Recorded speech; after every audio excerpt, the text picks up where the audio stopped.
So before we get to today's video, I just wanted to quickly ask for any of you watching if you could just hit that subscribe button.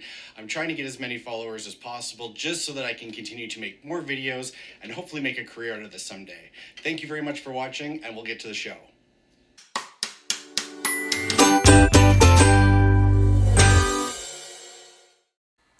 Hello again, everyone, and welcome to this episode of the Noble Crumb. My name is Jason. So today we're going to do something maybe a little bit more advanced, but I don't want you to get scared off because it's really not that difficult.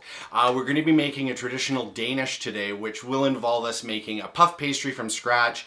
I personally love making puff pastry. I really don't find it difficult. The only thing you want to make sure is that you have enough time on your hands to rest the dough for the appropriate amount of time, but let's get going. This is going to probably take me all day, but it's going to be so much fun, and honestly, the reward at the end is so worth it. So here's what you're going to need to make our Danishes. So for our puff pastry dough, you're going to need 454 grams or 2 cups of unsalted butter, 5.5 cups of flour, 1/3 cup of sugar, 4 teaspoons of instant yeast, 2.5 teaspoons of salt, 1 teaspoon of cardamom powder, which is optional, 1 teaspoon of vanilla extract, 1 cup of milk that's cold, 1/3 cup to 1/2 cup of lukewarm water, and 2 eggs. Now for our fillings, this is what you're going to need. 1 8-ounce package of cream cheese at room temperature, 3 tablespoons of sugar, 1/4 teaspoon of salt, and 1 egg. You're also going to need 2 cans of fruit filling of your choice. We're going to make a simple egg wash with 1 egg white and 1 tablespoon of water. We're going to bake at 400 for 15 to 18 minutes, and once they're cool, we're going to make a really simple glaze to go over top. So for the glaze, you're going to need 1.5 cups of powdered sugar, 2 tablespoons of light corn syrup, 1/2 teaspoon of vanilla extract, and 2 to 4 tablespoons of hot water until the desired consistency. Okay, so when we're preparing the butter to go into our puff pastry, you don't want it to be at complete room temperature when it's really soft and smushy. You don't want it ice cold right out of the fridge because it'll be too hard to work. You want it kind of right in the middle. So you do want to be able to flatten it out like we're going to do between 2 pieces of plastic wrap. But if your butter is too liquid and melty, it's not going to work when we start rolling out our dough. So you just want to make sure it's in that perfect in-between stage. I took my butter out of the fridge 2 hours before I started making the dough, and for me it was the perfect consistency. Okay, so we're gonna start with preparing the butter first. So I've got 454 grams of butter, which is 2 cups, so 1 big block. And we're gonna just unwrap it, and then we're going to cut it up.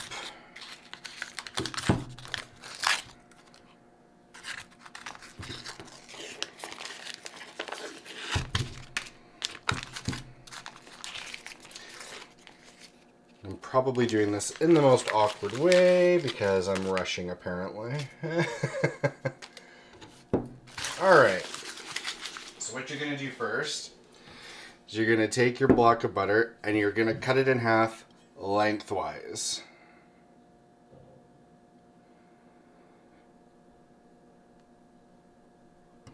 Like that. Then you're going to take it and cut it again lengthwise this way.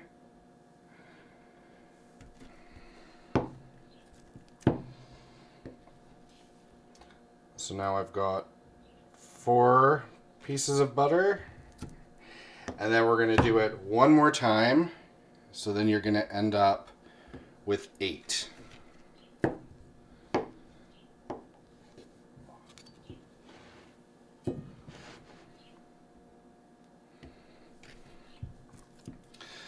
So like I said with the butter, it is softened, but it's not at room temperature. It does still need to stay cold because you don't want it to be like one big melted mess. So I think I took it out of the fridge and it was out for about 2 hours. So now I have 8 pieces of butter, and we're gonna pat this down between plastic wrap next into 2 individual sections, and that's what I'll show you next.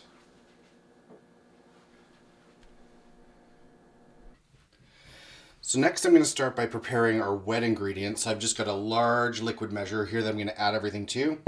So I've got 1 cup of cold milk. Make sure that it's cold, it's really important. And then I'm going to add 2 eggs.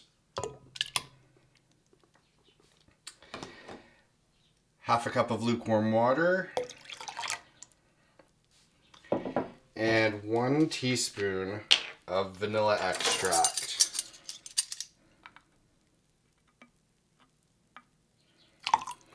Like that. And I'm just going to take a whisk and get that all combined together.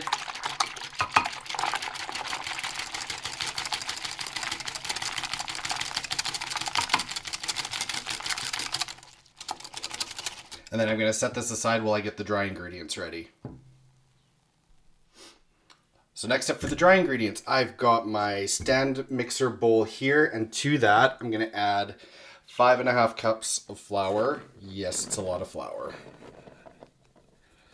Just get that in there. We're going to add 1/3 of a cup of plain white sugar.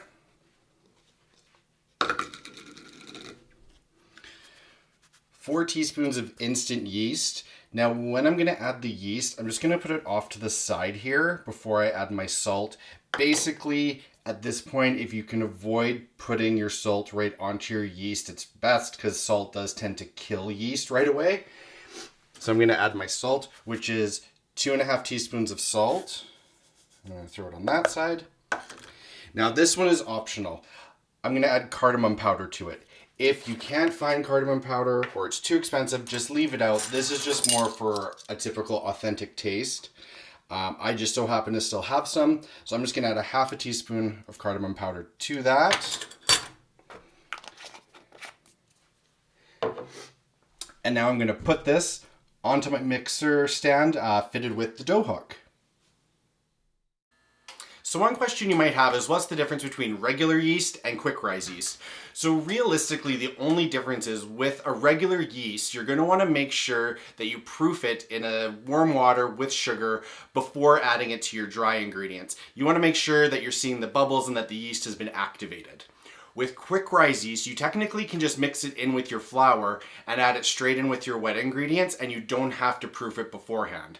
Now, personally, I still go ahead the majority of the time and do proof my quick rise yeast when I'm using it, just to make sure that it's active, because I have run into problems before where sometimes it just doesn't work. But realistically, that's the only difference between quick rise yeast and regular yeast. Okay, so I've got my dry ingredients here hooked up to the stand mixer, and so we're going to turn this on a low speed while I add the wet ingredients, and we're just going to mix this until it's combined. You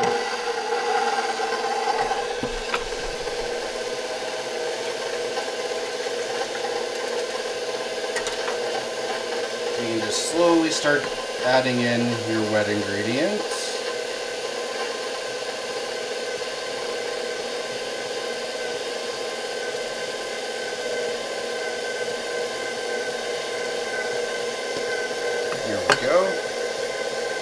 And again, we're just going to let this go just until it's combined. We're not going to try to overwork the dough at this point.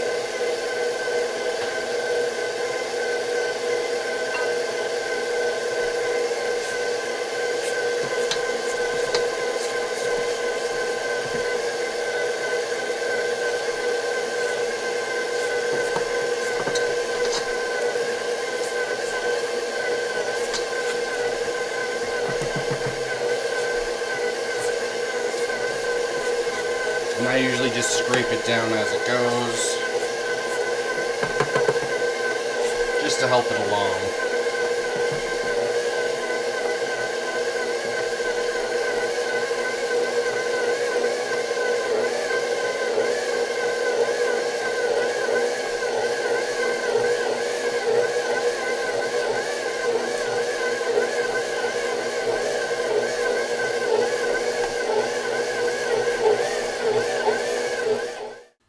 So as I was making my dough for the puff pastry, I found that I had a lot of extra moisture in it. So I did add an extra 1/4 cup of flour. Basically, the thing to kind of keep in mind whenever you're doing any kind of pastry is it really does depend on humidity, the temperature, all of those factors will kind of dictate how your dough is going to turn out. Right now where I am up in Canada, it's super dry, super cold. So I just had to kind of adapt my dough by adding a little bit extra flour to it.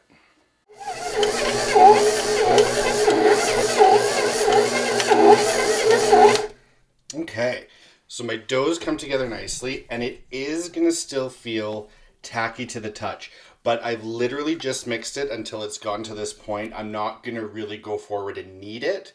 That's not really the purpose of doing like an enriched puff pastry dough.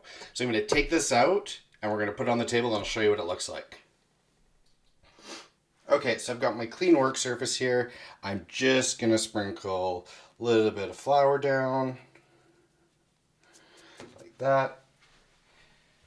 And here is my dough. It's looking great. And again, you want it to be sticky. A lot of people will tend to add so much flour and you can't remove flour from once you add it. So at this point, I'm just gonna leave this on my table for about 15 minutes just to let the dough relax before we roll it out and add the butter. So just give it a quick little cover with a tea towel and leave it for about 15 minutes and then we'll come back to it. All right, so it's been 15 minutes and there is our dough. So now at this point, I'm going to roll this out to approximately a 12 by 24 rectangle. Again, don't get too hung up on the actual length of it, but that's just an approximation to kind of keep you on track. So we're gonna start by rolling that guy out. Use your flour.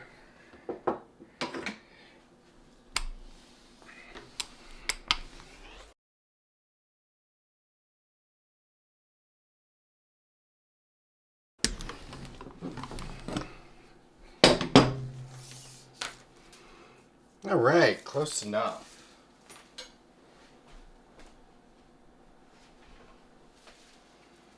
Okay, so now that our dough is rolled out, we're gonna add our butter. So I've taken my two rolled out pieces of butter out of the fridge. We're gonna add them to the dough. So just unwrap this one.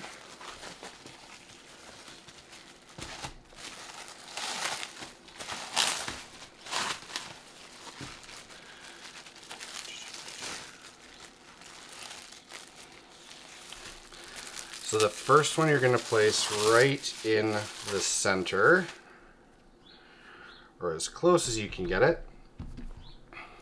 Just going to move this over a little bit. If it falls apart, that's not a big deal at all, so don't worry. And then we're going to fold that over top of it. And if you've still got this a little bit showing, just stretch your dough so that it's covered. Basically, you just want to make sure that your butter is covered with dough. And just give it a press. Then we're going to take our next piece.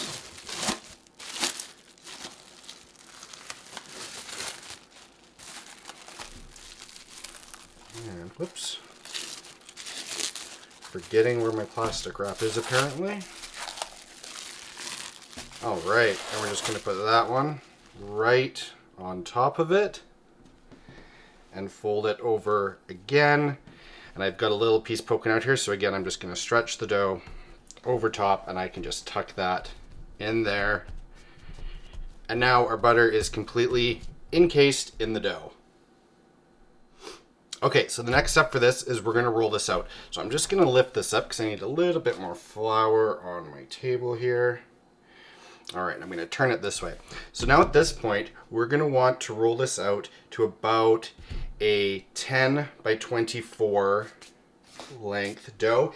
Now, it is a little bit harder because you are working with that butter, but it honestly rolls out pretty easy. You can see it's not that bad. Just go slow, take your time, because we're just gonna work that butter and we're gonna try not to obviously rip the pastry.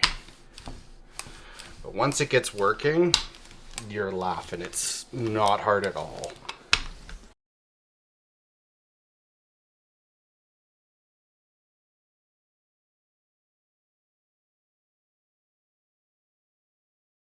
All right.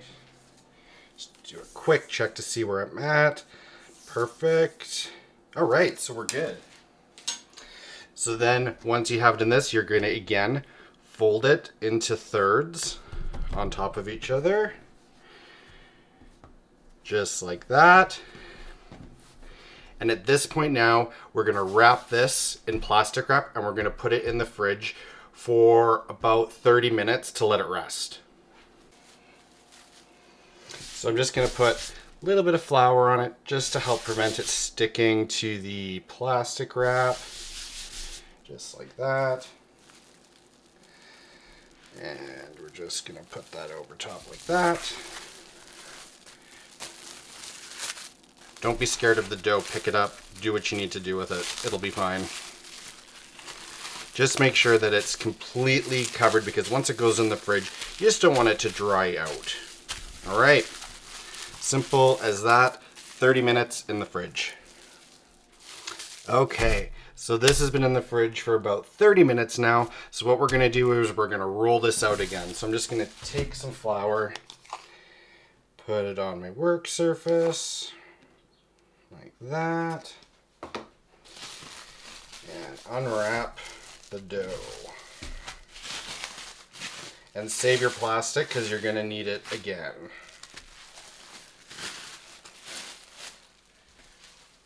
Okay. Just like that. Gonna put a little flour on top. And we're gonna roll this out again to the same about 10 by 24.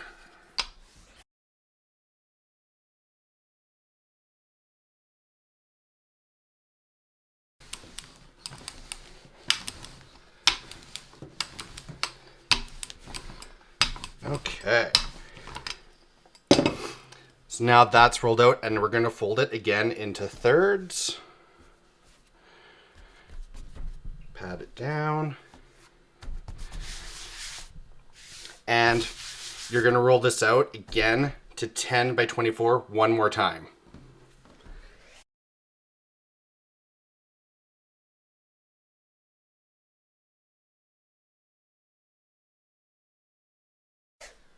All right. And then we'll fold it into thirds again. Dust it with a little bit of flour. And now you're going to wrap this up, and this is where you're going to leave it for minimum 2 hours, but I recommend 8 hours at least. You can go all the way up to 16. Put it in the fridge, leave it. Everything needs to rest and relax. So hopefully by this point you haven't given up on the recipe when we're talking about having to rest the dough for all this time. Resting the dough when you're making a puff pastry is probably one of the most important steps. The reason is you want to make sure, for one, that we're firming up that butter again before it goes into a hot oven. But the main reason by resting it is you want the glutens in the dough to relax. This is going to create a lighter, flakier texture of your pastry, and it's not going to be tough. Overworked flour, again, once those glutens get going, you're going to have a tough pastry, so it's super important to let it rest. Honestly, the more time, the better.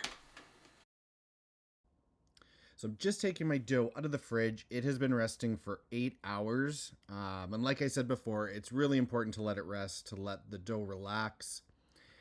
So I'm just going to unwrap it here.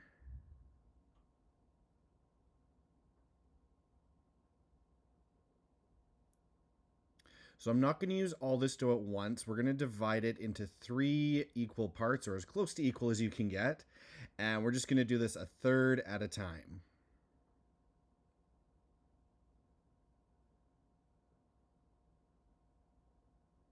So again, it doesn't have to be exact, but as close to dividing it into a third as you can. We'll just cut straight down. When you cut into it and you look at it, you're actually going to be able to see the nice layers that we've built up with the butter. And then I'm just going to wrap up the remaining dough and put it back in the fridge while we work with this first one.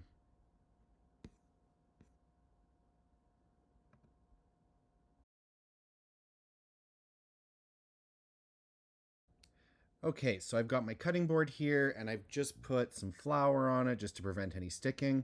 So what I'm going to do now is I'm going to divide this and make 6 pieces as evenly as possible. So I'll divide it into thirds first, like that, and then cut each third into half. And then I have approximately 6 pieces. Again, don't get too hung up on being 100% precise. It doesn't really matter.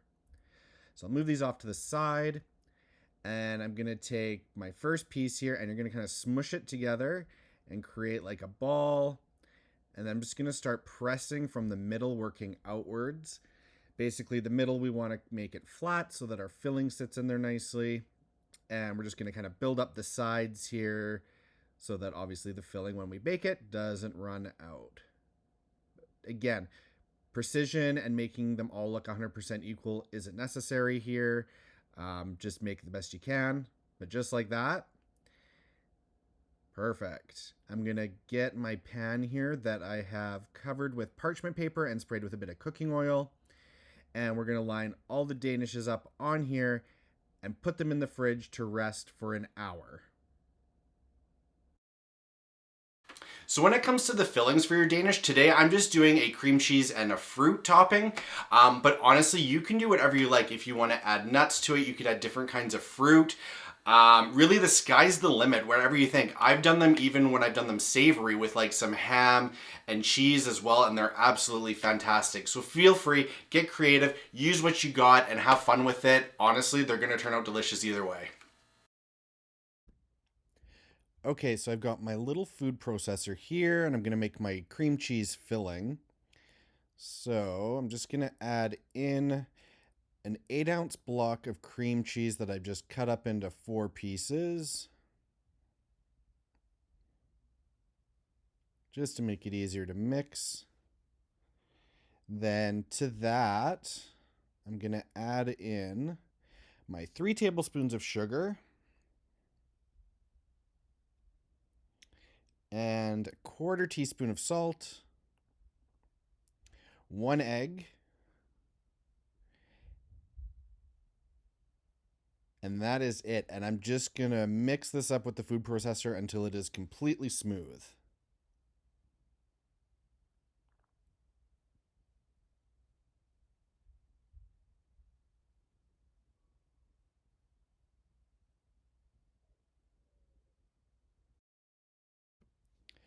Okay, so I'm just taking my Danish pastries out of the fridge. They have been resting for an hour and they're looking really good. They have slightly puffed up a little bit, so now we're going to fill them.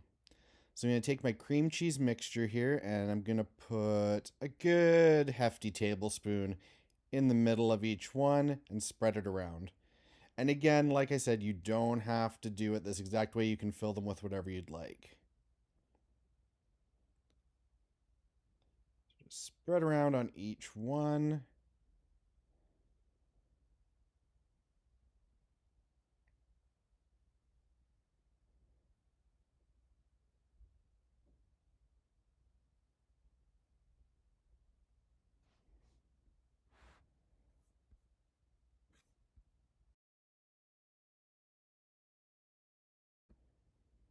All right, so that's all done. So now on top of this, I'm going to add some fruit filling.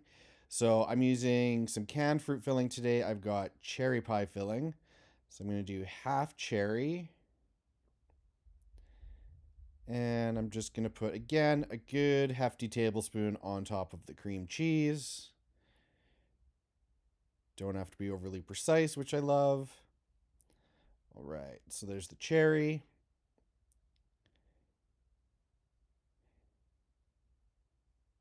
And then I'm also going to do half with a blueberry pie filling. So I've got my blueberry pie filling here.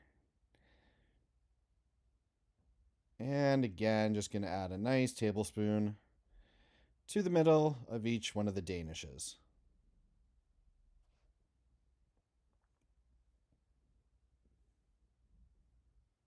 All right. Perfect. Now, next up, we're just going to brush the edges with a really simple egg wash. So in here, I've got 1 egg white mixed with a tablespoon of water, and I'm just going to brush this around all the edges, and it's going to help get that pastry nice and browned and look really, really good.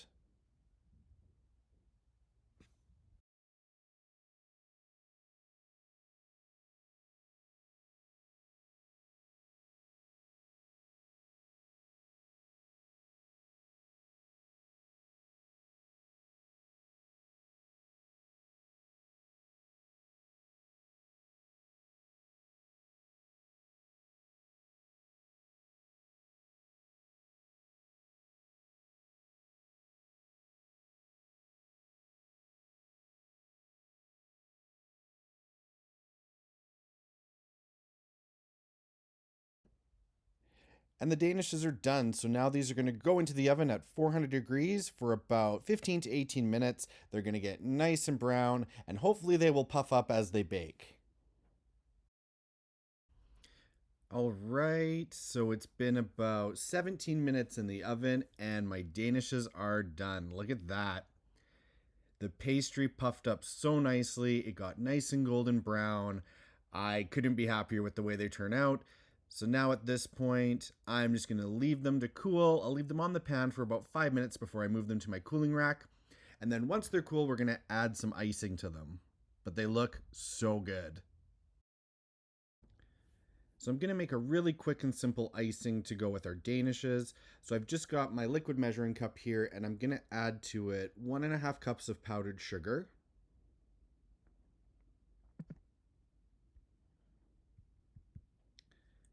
And then to that, I'm going to add in 2 tablespoons of a light corn syrup.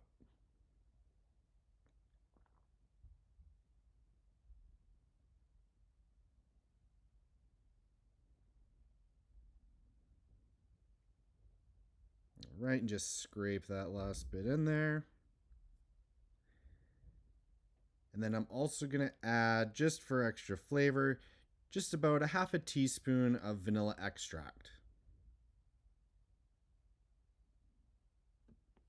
And then to bring the icing together, I'm going to use hot water, and I'm just going to add a tablespoon at a time until I get it to the right consistency. So I'm just going to mix this around with a fork so that powdered sugar doesn't fly everywhere. And basically, you're just trying to get it to a consistency where it's going to be easy to drizzle. You don't want it to just be complete liquid and go all over the place, and you don't want it too thick that it's not going to spread evenly over the Danishes. So just keep mixing until you get it to a good consistency.